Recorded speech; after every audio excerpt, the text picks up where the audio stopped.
Jonas capítulo 3 diz assim, a partir do versículo de número 1: Veio a palavra do Senhor segunda vez a Jonas dizendo: Dispõe-te, vai à grande cidade de Nínive e proclama contra ela a mensagem que eu te digo.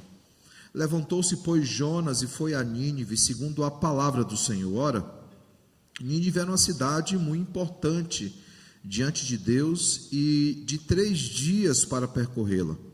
Começou Jonas a percorrer a cidade caminho de um dia e pregava e dizia: ainda 40 dias e Nínive será subvertida. Os ninivitas creram em Deus e proclamaram um jejum e vestiram-se de panos de saco, desde o maior até o menor. Chegou esta notícia ao rei de Nínive. Ele levantou-se do seu trono, tirou de si as vestes reais, cobriu-se de pano de saco e assentou-se sobre a cinza. E fez-se proclamar e divulgar em Nínive, por mandato do rei e seus grandes: nem homens, nem animais, nem bois, nem ovelhas provem coisa alguma, nem os levem ao pasto, nem bebam água, mas sejam cobertos de pano de saco, tanto os homens como os animais, e clamarão fortemente a Deus, e se converterão, cada um do seu mau caminho e da violência que há nas suas mãos. Quem sabe se voltará a Deus e se arrependerá, e se apartará do furor da sua ira, de sorte que não pereçamos. Viu Deus o que fizeram, como se converteram do seu mau caminho, e Deus se arrependeu do mal que tinha dito que lhes faria, e não o fez. Oremos ao Senhor. Pai, estamos diante de Ti, da Tua palavra, mais uma vez clamando que o Senhor fale aos nossos corações. Que o doce Santo Espírito, que inspirou o autor para escrever essa palavra, bem como o Espírito de Cristo também, ilumine o nosso entendimento para que possamos entender a Tua palavra, Pai. Que Cristo, o profeta da igreja, mais uma vez venha nos santificar por meio da Tua palavra, nos confrontar por meio da Tua palavra, para que nos pareçamos, Pai, cada vez mais com Ele, Senhor. E que saiamos daqui, Senhor, não apenas cientes de que o Senhor nos chamou para algo especial, para uma missão extraordinária, mas que ouçamos, Pai, o Teu chamado e que coloquemos em prática aquilo que o Senhor nos chamou e vocacionou para fazermos. Essa é a nossa oração, em nome de Jesus, amém. Poder sentar, irmãos. No sermão passado dessa série, domingo passado, nós demos uma pequena pausa por causa do aniversário da igreja, e no sermão passado, no dia 21 de setembro, nós meditamos então na vida de Isaías. Olhamos para Isaías capítulo 6 e meditamos no tema cumprindo o chamado. Nós vimos que Isaías, ele reconheceu, diante da presença do Deus glorioso, ele reconheceu quem Deus era. E não apenas reconheceu quem Deus era diante do Deus Todo-Poderoso, ele reconheceu quem ele era. E ao reconhecer quem ele era, pecador, miserável, que carecia da graça e da misericórdia do Senhor, ele confessa o seu pecado. E ao confessar o seu pecado, ele é, uma vez levado ao arrependimento, ele é também levado à transformação. E uma vez transformado pelo Senhor, ele é chamado pelo Senhor para cumprir o seu chamado, e de fato o faz, como nós bem conhecemos na história de Isaías. E nós aprendemos então, irmãos, nesses 3 atos de Isaías, o ato de reconhecimento, de reconhecer quem Deus era e quem Ele era, o ato de arrependimento, de confissão e transformação, o ato de chamado e atendimento ao chamado. Nós aprendemos que nós precisamos, primeiramente, reconhecer a grandeza do Senhor e a nossa pequenez, e quanto ainda precisamos conhecer sobre Ele. Nós temos muito ainda o que aprender sobre o Senhor, mas nós não nos cansamos nessa doce tarefa de conhecer o nosso Criador. Nós nos aprofundamos cada vez mais na Sua palavra, nós nos aprofundamos cada vez mais nos Seus ensinos, para que possamos conhecer cada vez mais o Senhor e torná-lo cada vez mais conhecido entre as nações. Segunda coisa que nós aprendemos, irmãos, é que nós precisamos de santificação. Santificação, irmãos, para servi-lo com excelência. Santificação para não fazermos a obra de forma desleixada. Nós veremos hoje que Jonas, ele faz a obra de forma desleixada, As suas motivações não eram boas. Isso ficará muito claro no capítulo 4 de Jonas. Nós precisamos, irmãos, fazer a obra do Senhor com excelência, Se é para o Senhor, Ele merece o melhor. Terceira coisa, nós aprendemos também que precisamos anunciar a palavra. E esse anúncio, ela acontece quer seja oportuno, quer não, quer que as pessoas queiram nos ouvir, quer as pessoas nos deem as costas, nós pregamos a palavra. Hoje nós olharemos, durante a escola dominical, para a vida de Jeremias, a lição de número 4 hoje da nossa escola dominical, de como ele pregou a palavra, mesmo que aquilo representasse o seu cárcere, a sua prisão. Nós somos chamados, irmãos, à mesma tarefa, ao mesmo chamado. E a pergunta, então, que ficou para a nossa reflexão foi: qual o seu chamado? Todos nós temos um chamado. A dica sempre é: olhe para os talentos e dons que Deus te deu, porque possivelmente esses serão os instrumentos para cumprir o chamado, mas todos nós temos o chamado de fazer discípulos, de evangelizarmos e de trabalharmos na igreja por meio daquelas ferramentas que Ele colocou nas nossas mãos. Qual é o nosso chamado? Por que é que nós estamos aqui? Mais uma vez, por que é que ao nos converter, o Senhor já não nos leva à sua gloriosa presença? Ele nos mantém aqui por algum motivo, Ele nos mantém aqui nessa terra com um propósito, e não é simplesmente construir carreira, família, ter uma vida aqui. Isso são instrumentos para a glória de Deus. Ele tem um chamado para todos nós, e hoje nós olharemos então para a vida de um outro personagem, Jonas, tão conhecido Jonas, para meditar sobre o tema ouvindo o chamado. É interessante percebermos logo que no capítulo 3, ele já meio que repete o capítulo 1, nós vemos então que Jonas ele é intimado pelo Senhor para pregar em Nínive. Ele é chamado para pregar ali naquela cidade. E eu vou tentar explicar o que é que isso quer dizer, e tentar falar um pouquinho sobre esse personagem, que é tão conhecido por todos nós, mas ao mesmo tempo pouco conhecemos sobre ele. Porque se eu perguntar aqui sobre a biografia dele, a bibliografia nós conhecemos, o livro de Jonas, mas se eu perguntar sobre a biografia dele, talvez tenhamos muito pouco para falar sobre ele, porque não há muitos elementos no texto bíblico a respeito desse personagem. O que é que nós sabemos? Que é o que tudo indica, ele era aquele Jonas, filho de Amitai, que é citado ali em 2 Reis, capítulo 14, verso 25. Isso é comprovado com o próprio livro de Jonas, quando ele abre dizendo isso, verso 1 do capítulo 1, veio a palavra do Senhor a Jonas, filho de Amitai, dizendo. Então, possivelmente, tudo aponta para isso, tudo indica nesse sentido, que é o mesmo Jonas lá de 2 Reis, capítulo 14, verso 25. O que nós sabemos também é que esse Jonas, ele foi chamado pelo Senhor para pregar em Nínive, para clamar contra aquela cidade, pois a malícia daquela cidade havia chegado até o Senhor. Veja o verso 2 do capítulo 1, dispõe-te, vai à grande cidade de Nínive e clama contra ela, porque a sua malícia subiu até mim. É o pouco que nós sabemos sobre Jonas. Sobre ele ainda, nós olharemos ainda outros aspectos que são manifestos nesse livro, mas permitam-me falar, antes de voltar novamente a nossa atenção a Jonas, permita-me falar da cidade de Nínive. Essa cidade ela era localizada possivelmente à margem leste do rio Tigre, na Mesopotâmia, é para onde a geografia ela aponta. Ela foi uma cidade-estado muito influente desde a antiguidade. As cidades-estados eram cidades, meio que cidades capitais, que compreendiam uma grande área, e todo o território ao redor daquela cidade, ela era servida por aquela cidade-estado.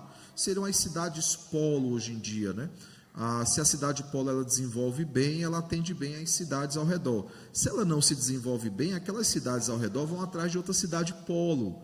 Acaba que aquela cidade que tinha vocação para ser uma cidade polo e não é, ela vai minguando a economia dela. Há um caso muito conhecido no Rio Grande do Norte, que é Mossoró e Pau dos Ferros. Pau dos Ferros também é uma cidade polo, mas porque ela não atendeu de forma completa essa vocação, as cidades no entorno preferiram então buscar auxílio em Mossoró. Isso foi um problema, por exemplo, na pandemia, porque há um hospital regional em Mossoró e há um hospital regional em Pau dos Ferros, e a maioria migrou então para Mossoró, para que fossem ali atendidos durante a pandemia. Seria como Grande São Paulo, que atende a várias cidades ao seu redor, e outras cidades também. Ela era uma cidade polo, uma cidade referência, irmãos. E quando Senequeribe, então, ele tomou essa cidade como capital do seu império, isso aí por volta de 700 a.C., a gente vai olhar um pouquinho hoje sobre datas na escola dominical. ele toma então essa cidade como a capital, ele torna essa cidade como a capital do seu império.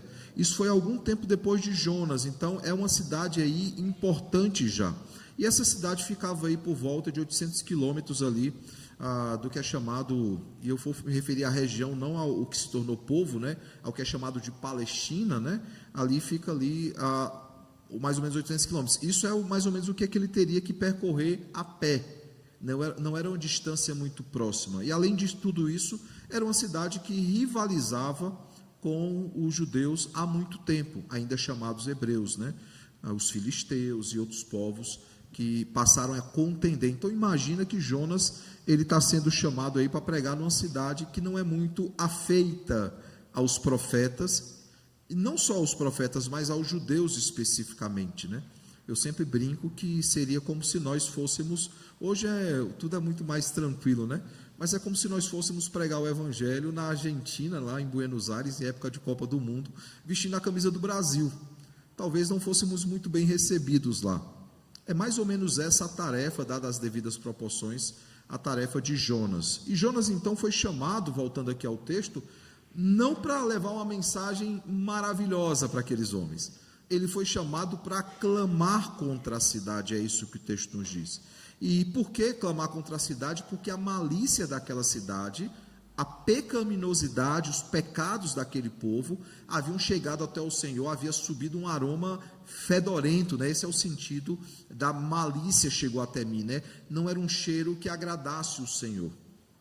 E ele então diz que ele precisa ir lá clamar contra os pecados de Nínive. Não são descritos nesse texto, mas dá para imaginar mais ou menos quando diz que a malícia deles chegou até o Senhor, ou seja, eram tantos pecados que não haviam como não serem vistos. E essa cidade então, ela foi alvo do clamor de uma pregação de confrontação por parte de Jonas. Essa cidade, irmãos, ela era uma cidade conhecida naqueles dias, ela era um centro de culto à fertilidade. E não apenas um centro de culto à fertilidade, e não no sentido positivo da palavra, a fertilidade é algo maravilhoso, mas era algo pecaminoso que eles faziam lá. Mas não apenas isso, irmãos, os ninivitas, eles eram extremamente cruéis com as vítimas de guerra. Senequeribe, especificamente, ele era muito cruel. Basta lembrar que ele está à frente da Assíria, quando a Assíria se levanta contra o reino do norte. E diferentemente dos babilônicos, que é o segundo cativeiro que se levanta contra o reino do sul, e hoje durante a aula da escola dominical eu vou tentar explicar com mais calma esse cenário, a Babilônia ela tinha um método diferente de conquista. Ela invadia a cidade, tiravam os jovens mais doutos e inteligentes daquela cidade, os mais prósperos, levavam para a Babilônia para doutriná-los no pensamento babilônico, e os demais ficavam na terra trabalhando para pagar impostos àquela nação que havia invadido então a Israel, né, que é o que acontece com o cativeiro babilônico. Parece muito ruim, mas poderia ser pior. Em que sentido? Os assírios, quando eles invadiram o reino do norte, eles foram extremamente cruéis com o povo de lá, com aqueles que habitavam no reino do norte, especificamente algo que eles faziam com outros povos, que eram, por exemplo, matar alguns, deixar que os corpos daqueles que morreram entrassem em decomposição, e eles amarravam então os vivos, aqueles que estavam mortos, para que eles fossem comidos vivos, por exemplo. Era um povo extremamente cruel com as vítimas de guerra. É esse povo, irmãos, que Jonas é chamado para clamar contra os pecados, contra a malícia que havia se achegado ao Senhor. E, além disso, nunca é demais lembrar também que era um inimigo histórico de Israel. Talvez, irmãos, sejam motivos suficientes para que Jonas fugisse de lá, para que Jonas não fosse até lá. Além disso, no capítulo 4, verso 2, Jonas deixa claro um outro motivo, e o motivo que Jonas apresenta é o seguinte: com isso, capítulo 4, versículo 1, com isso desgostou-se Jonas, extremamente ficou irado com o quê? Com a conversão dos ninivitas. Ele ficou irado com aquilo. E ele orou ao Senhor e disse: Senhor, não foi isso que eu disse, estando ainda na minha terra? Por isso me adiantei fugindo para Tarsis, pois sabia que és Deus clemente e misericordioso, e tardio em irar-se, e grande em benignidade, e que te arrependes do mal. Veja que o motivo maior, além disso que eu já elenquei, dos pecados, da rivalidade histórica, Jonas sabia que o Senhor seria bondoso com aquele povo, que ele seria misericordioso, por isso ele não queria pregar o evangelho para eles. Perceba, irmãos, que talvez muitos de nós, olhando todo esse contexto, pensássemos: eu não vou pregar o evangelho para esse povo não, porque das duas uma, ou eles vão me matar, ou eles vão se converter, e ao se convertendo Deus será gracioso com eles, eu não vou perder meu tempo. É mais ou menos isso que Jonas está dizendo. E o sermão de hoje, irmãos, não vai ser sobre Nínive, o sermão de hoje não vai ser sobre o momento que o Senhor prepara para a conversão de Nínive. Hoje nós vamos falar de Jonas, porque no final é o personagem central da história, não são os ninivitas. Deus não está tratando com os ninivitas, qualquer pessoa poderia pregar o evangelho, porque Jonas praticamente não pregou o evangelho para essa cidade. A gente vai perceber Deus usando meios para que essa cidade seja convertida, por exemplo, por meio do rei de Nínive. Hoje a nossa atenção, irmãos, está voltada para Jonas, porque na verdade Deus ele está tratando com o coração de Jonas. Deus ele está tratando com a vida de Jonas, assim como ele deseja tratar com as nossas vidas, a ponto, irmãos, de que Jonas é conhecido como o livro da Bíblia que termina com uma pergunta. A história acaba a gente se perguntando: e aí, aconteceu o quê? Porque no final termina dizendo isso: não hei de ter compaixão da grande cidade de Nínive, em que há mais de 120 mil pessoas que não sabem discernir entre a mão direita e a mão esquerda, e também muitos animais. É assim que termina o livro de Jonas. Deus está tratando com Jonas. E nós veremos, irmãos, no texto em questão, no capítulo 3, que a vontade de Deus não era apenas transformar Nínive, mas principalmente transformar a vida de Jonas. É com Jonas que Deus está tratando. E há muitas questões a serem tratadas essa manhã. A pergunta que eu faço, dentre tantas, é: que lições nós podemos tirar? O que é que ele quis ensinar para Jonas e, consequentemente, o que é que ele deseja ensinar para todos nós? A primeira coisa, irmãos, que nós vemos então no texto, é que Jonas ele buscou uma maneira de fugir ao chamado. O capítulo 1 nós vemos isso, do verso 1 ao verso 3, e o capítulo 3, verso 1 ao verso 3, nós vemos Deus dando a mesma missão para Jonas. Jonas recebe o mesmo chamado. Se de fato Deus não quisesse tratar com Jonas apenas com Nínive, e fizesse valer a sua vontade, como ele fará valer a sua vontade, o capítulo 1, capítulo 2 nem existiria em Jonas. Mas Deus ele deseja tratar com Jonas. E veja, logo após receber o chamado, veja o que é que o verso 3 do capítulo 1 nos diz. Jonas se dispôs, mas para fugir, veja, Jonas se dispôs, aí a gente já para aí e fala assim: ele se dispôs ao quê? Aí a Nínive? Não, mas para fugir da presença do Senhor para Tarsis, e tendo descido a Jope, achou um navio que ia para Tarsis, pagou, pois, a sua passagem, e embarcou nele, para ir com eles para Tarsis, para longe da presença do Senhor. Aqueles que de alguma forma tentam defender um livre-arbítrio, verão que Jonas não teve livre-arbítrio nenhum aqui. Deus ele não respeitou aqui a vontade de Jonas. Não, Deus não é refém da vontade de Jonas, Deus não é refém da vontade de nenhum de nós, Deus não é refém de decisões humanas. Ele tem um propósito muito bem estabelecido. Ele vai tratar com a cidade de Nínive, ele vai tratar com seu servo Jonas, independentemente do que Jonas quer e o que ele não quer. E veja que aqui esse texto nos ensina sobre a vontade permissiva do Senhor. Em que sentido? Deus ele permite que Jonas vá até um limite, essa é a vontade permissiva. Tudo acontece conforme a vontade do Senhor, mas ele permite em algumas situações que nós cheguemos até um ponto para que sejamos ensinados. Por exemplo, ele permitiu que Jonas decidisse ir até Tarsis. Ele permitiu que Jonas descesse até Jope. Ele permitiu que Jonas comprasse a passagem, pagasse pela passagem. Deus permitiu, irmãos, que ele embarcasse no navio.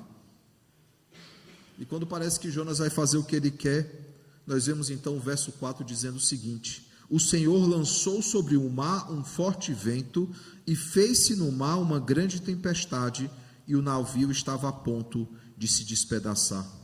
Em outras palavras, irmãos, Jonas não iria para onde ele queria ir, Jonas iria para onde o Senhor queria que ele fosse.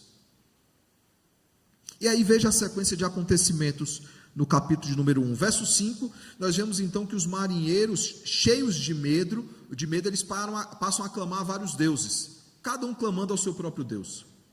É mais ou menos aquela imagem do filme A Múmia, não sei quantos assistiram. A múmia, ela é liberta, há ali um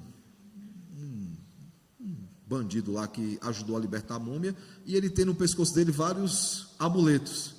Vocês já assistiram esse filme? Não? E ele começa a rogar cada um dos amuletos, até que ele pega uma estrela de Davi, beija e faz uma oração em hebraico. Aí a múmia, né, que era egípcia, né, fala assim, opa, a língua dos escravos. E aí pega ele como ajudante. Aquela cena é mais ou menos o que estava acontecendo nesse navio, cada um rogando ao seu Deus. E aí eles vão lá no verso 6, eles acordam Jonas e falam assim, clama ao teu Deus para que ele nos livre dessa tempestade. Ou seja, eles estavam apelando para todo mundo já. E aí eles resolvem então lançar sortes. Eles lançam sorte, era um método que tinha antigamente para escolhas ou achar decisões. Eles lançam sorte então para saber de quem que é a culpa. E ao lançar sorte, a culpa recai sobre quem? Sobre Jonas. Verso de número 7. No verso 8 ao verso 9, então nós vemos que é perguntado a Jonas qual o motivo daquilo está acontecendo. Ele fala, eu desobedeci o Senhor e por isso as coisas estão acontecendo. É por minha culpa que isso está acontecendo. Se vocês quiserem me lançar ao mar, a situação será resolvida. Nós vemos então que eles ficam cheios de medo, né? Ficam cheios de medo e pedem a Jonas a solução, e a solução que Jonas apresenta é essa. Me joguem ao mar e a situação ela estará resolvida. Eles relutam, verso 13, em aceitar aquilo. Por quê? Porque eles temiam ao Deus de Jonas. Eles sabiam que era um Deus que estava por trás. É interessante porque naquela época da tsunami, né? Todos lembram o que aconteceu na Indonésia? Nessa época eu descobri com o indonésio que na verdade o nome não é tsunami, mas tsunami, né? Quando veio a tsunami lá, houve um grande avivamento no meio do povo da Indonésia. Por quê? Porque eles tiveram algumas crises, né? Todo mundo sabe que a religião oficial lá não é cristianismo, longe disso, é uma religião inclusive proibida. Os indonésios eles começaram a se questionar por que é que o Deus deles havia permitido que aquilo acontecesse. E algumas possibilidades vieram à cabeça deles. A primeira é que eles estavam fazendo alguma coisa errada e o Deus deles, né, por diversão, estava punindo eles sem avisá-los. A outra possibilidade é que, na verdade, havia um Deus mais poderoso que havia poupado uma parte da cidade, mas havia trazido castigo para uma outra parte da cidade. Por quê? Porque o que se conta naquela época, todos vão lembrar que isso aconteceu na época do Natal, todos lembram do que eu estou falando, né? A grande tsunami que teve ali na Indonésia, todos lembram que foi na época do Natal? Todos lembram disso? Foi na época do Natal. O que é que aconteceu? No dia 24, os evangélicos pediram então liberdade para celebrar o Natal. E a liderança lá, da cidade que foi a mais devastada, falou, só vocês subirem aos montes e celebrarem lá longe da gente. E eles subiram aos montes. Quando a tsunami veio, os evangélicos não estavam lá no meio da tsunami, eles estavam nos montes. Quando eles descem da celebração do Natal, eles veem um estrago. E aí, na cabeça daqueles que não eram cristãos evangélicos, eles levantam esse questionamento, espera aí, o Deus deles é mais forte do que o nosso, porque eles foram poupados, enquanto nós não fomos poupados. E aí isso trouxe então um grande avivamento no meio deles. Por que eu estou contando isso, irmãos? Porque o texto nos diz, no verso 14, que eles passaram então a clamar o Senhor. E após clamar ao Senhor pedindo, e Jonas fala, vocês são inocentes, não vai acontecer nada com vocês. Vocês podem me lançar ao mar, porque a culpa é minha. Eles clamam a Deus então pedindo que Deus tivesse misericórdia deles, e nós vemos então que eles lançaram Jonas ao mar, verso de número 15. Mas sabe o que é interessante? O verso 15 diz que eles lançaram Jonas ao mar, e a fúria do mar ela cessou. E aí perceba o verso 16 e 17. Temeram, pois, estes homens em extremo ao Senhor. E veja mais, e ofereceram sacrifícios ao Senhor e fizeram votos. Perceba que o verso 6, irmãos, nos diz que eles creram no Senhor, que eles fizeram aliança com o Senhor, ou seja, aqueles que momentos antes, estavam procurando outros deuses, eles entendem que o Senhor de toda a terra é o Deus de Israel. E eles temem ao Senhor ao extremo. Eles buscam ao Senhor oferecendo sacrifícios, eles fazem votos diante do Senhor. O povo daquele barco foi convertido pelo Senhor. Veja como Deus ele está usando as situações nessa história para converter povos e nações por onde Jonas passa, mas Jonas ainda não mudou o seu coração. E aí nós vemos, irmãos, que Deus então, para tratar com Jonas, que é o coração mais... O pessoal de São Paulo aqui, eu aprendi essa expressão aqui, coração peludo, né? Eu não conhecia essa expressão, ela é no mínimo interessante, né? Coração peludo. A gente conhece como alma cebosa no Nordeste, né? Jonas tinha um coração peludo, a ponto que no verso 17 diz o seguinte: deparou o Senhor um grande peixe, não uma baleia, tá? Como alguns gostam de contar, um grande peixe. Uma baleia não é um grande peixe? Gente, é um grande peixe. Qual tipo, não tem como discutir muito. Para que tragasse a Jonas e estivesse Jonas, veja, o peixe ele é enviado para engolir Jonas, e para que Jonas ficasse no seu ventre por 3 dias e 3 noites. E durante então esses 3 dias e 3 noites que estão aí contidos no capítulo 2, verso 1 ao verso 10, nós vemos que Jonas ele é tratado pelo Senhor. Deus trata com Jonas, trata com o coração do Jonas. Qual é então o ápice desse texto? Verso 9 que diz, capítulo 2: mas com a voz de agradecimento eu te oferecerei sacrifício, o que votarei e pagarei. Veja que são as mesmas coisas que o povo do barco já tinha feito aqueles que não eram crentes que foram alcançados pelo Senhor. E aí veja a frase, que é a frase mais importante do livro todo de Jonas, e talvez uma das frases mais importantes de toda a Escritura. A resposta de Jonas, aquilo que o Senhor está fazendo no coração dele é ao Senhor, e aí Senhor em caixa alta, o nome pactual de Deus, o Deus da aliança, ao Senhor pertence a salvação. Ele salva quem Ele quer, na hora que Ele quer, pelos meios que Ele deseja. Logo depois disso, o verso 10 diz o quê? Falou, pois, o Senhor ao peixe, e este vomitou Jonas na terra. Aí o capítulo 3, irmãos, volta para a mesma coisa. Veio a palavra do Senhor, segunda vez, a Jonas, dizendo: dispõe-te, vai à grande cidade de Nínive e proclama contra ela a mensagem que eu te digo. Ou seja, a malícia deles chegou até mim. Jonas 3, 1 e 2, irmãos, volta exatamente ao ponto de Jonas 1, verso 1 e verso 2, mas dessa vez Jonas obedeceu. Por quê? Porque ele entendeu, ele percebeu, talvez da pior forma possível, mas da melhor forma, que é o que o Senhor queria tratar com ele. Ele percebeu que a salvação pertence ao Senhor, não a Jonas ou qualquer outro. Mesmo buscando, irmãos, uma maneira de fugir ao seu chamado, ele entendeu que não havia como fugir ao chamado. Nenhum de nós consegue fugir ao nosso chamado. Por isso, irmãos, nós não devemos inventar desculpas ou compromissos para nos esquivar do ID. Às vezes a gente apela para o tempo, apela para a agenda, a gente tem tempo para tanta coisa, mas para falar do Senhor a gente busca motivos para não fazer isso. Às vezes nós podemos pregar a palavra do Senhor colocando versículos bíblicos ou vídeos, cortes das pregações, por exemplo, da nossa igreja, nas nossas redes sociais. Há várias formas de pregarmos o Evangelho hoje. Nunca foi tão fácil pregar o Evangelho hoje. Jonas precisou viajar 800 quilômetros e nós não conseguimos separar 8 minutos para pregar o Evangelho. Inclusive tem até um desafio para todos nós. No dia 18 de outubro agora, desse sábado no outro, nós teremos aqui na igreja os seminaristas do nosso seminário José Manuel da Conceição. E eles passarão a tarde conosco aqui evangelizando o bairro de Pinheiros. O seminário procura igrejas, para fazer essas parcerias. E ano passado eu tinha colocado o nome lá da aliança, na esperança que um dia fosse atendido, e graças a Deus nós fomos atendidos, e toda a igreja está convidada a estar aqui no sábado à tarde para, junto com eles, pregar o evangelho aqui ao redor da nossa igreja, que é o nosso campo missionário, né, nossa área de atuação. Mas para além disso, irmão, você pode pregar o evangelho com colegas seus de trabalho, você pode pregar o evangelho com colegas seus que você estuda com eles, que você trabalha, vizinhos, familiares, amigos que você convive há tanto tempo e que você nunca falou do evangelho para nenhum deles. De fato, irmãos, nós precisamos lembrar que ao Senhor pertence a salvação e que nós fomos colocados aqui para pregar o evangelho.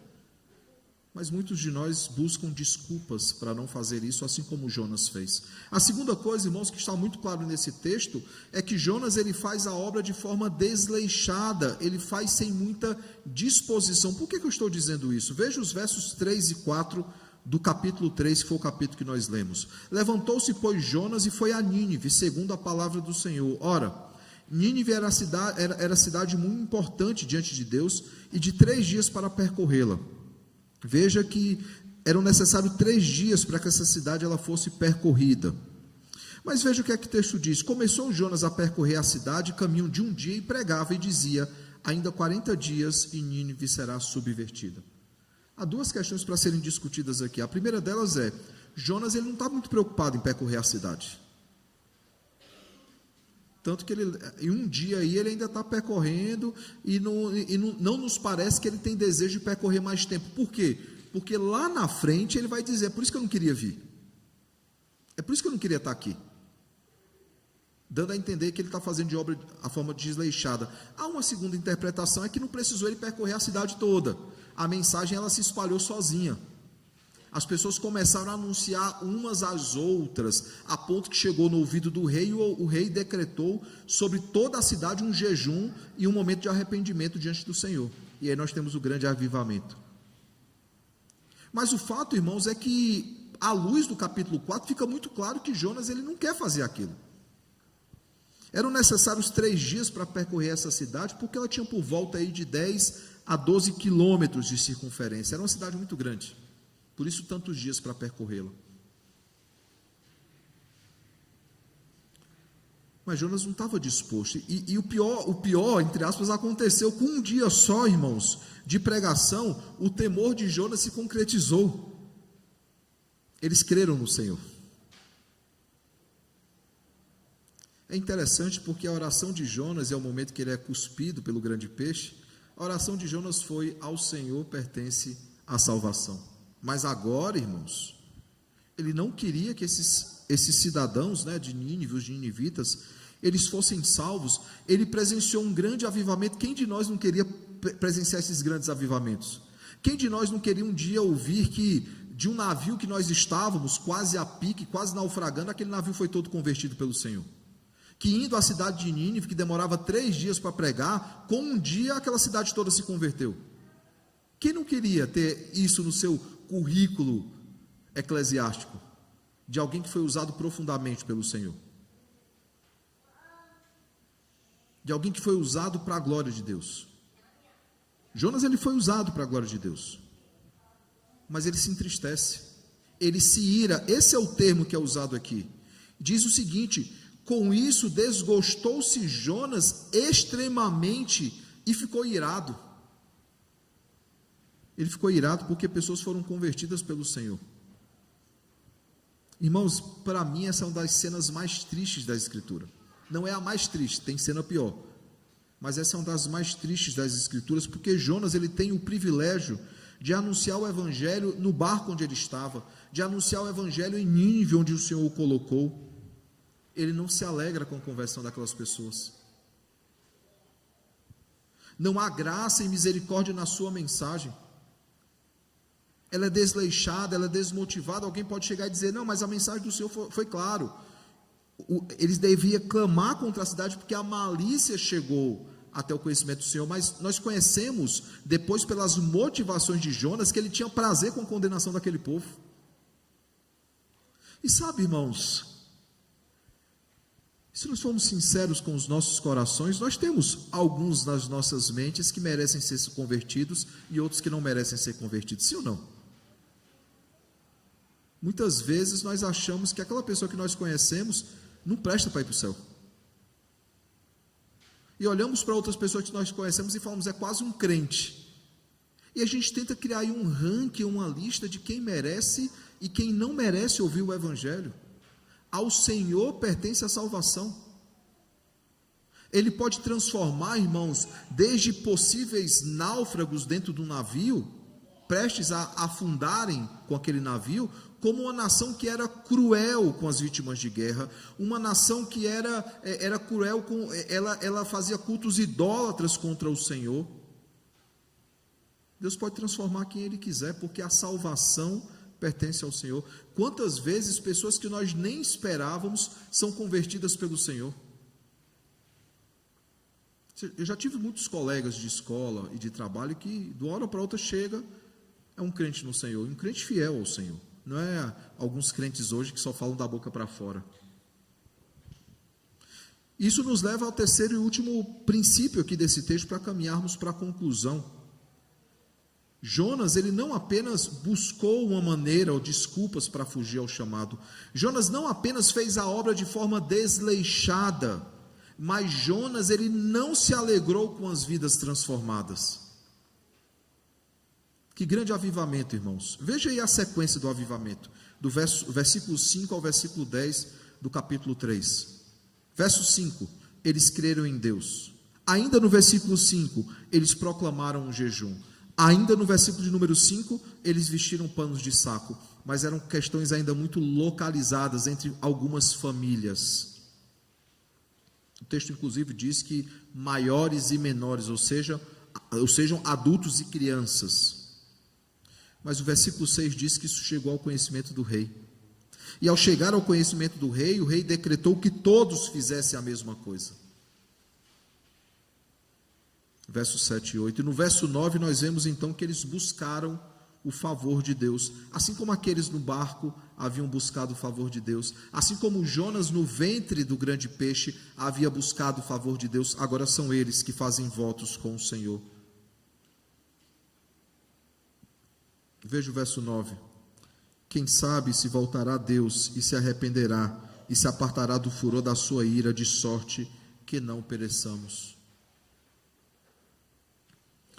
No navio, irmãos, nós vimos homens clamando ao Senhor, temendo o Senhor e fazendo votos. Eles foram convertidos pelo Senhor, pelo que o texto deixa claro para nós. Agora em Nínive, nós vemos uma nação se convertendo do seu mau caminho.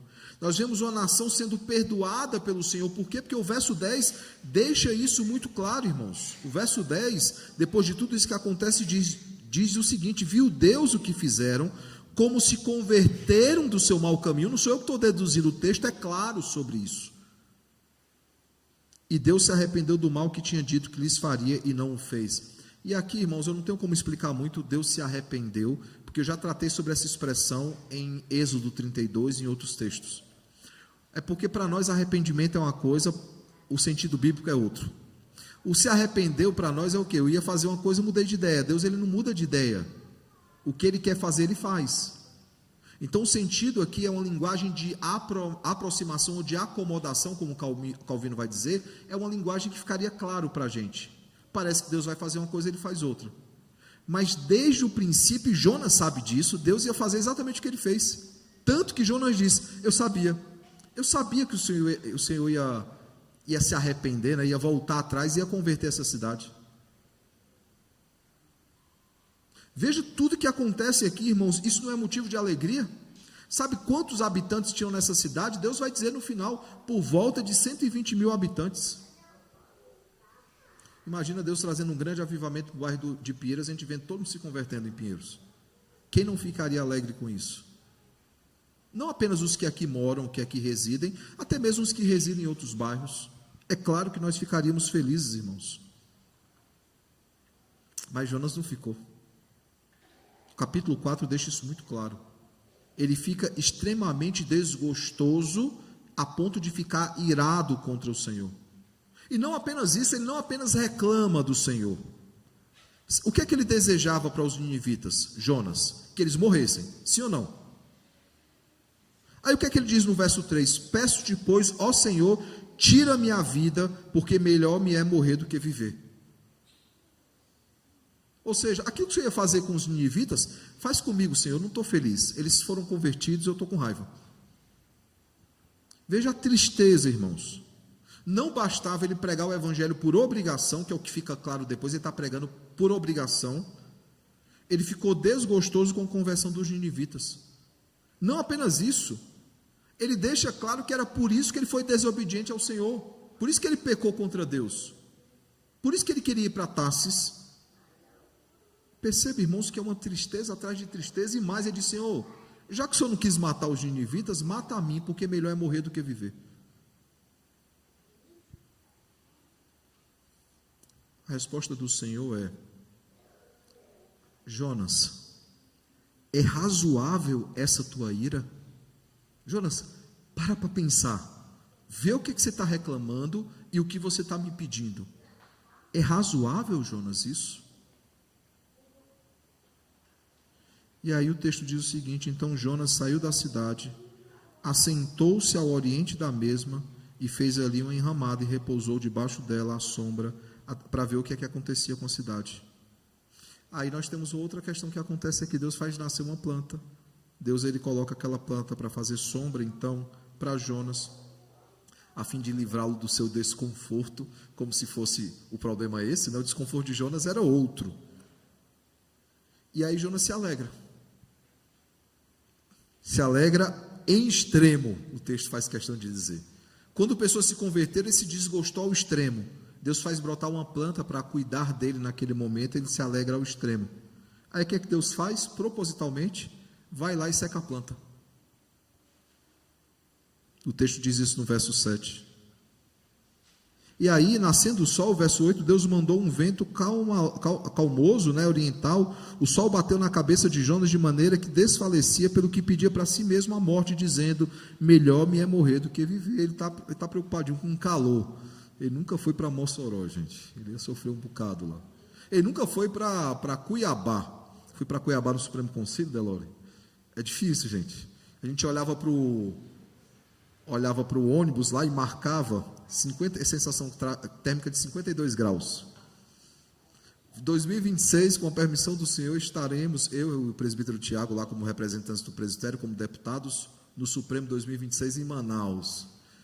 Manaus é tão ruim, está tão ruim o clima lá em julho, que o Supremo, historicamente, acontece terceira para quarta semana, vai entrar em agosto dessa vez. Vai ser a última semana de julho, entrando em agosto, para dar uma amenizada.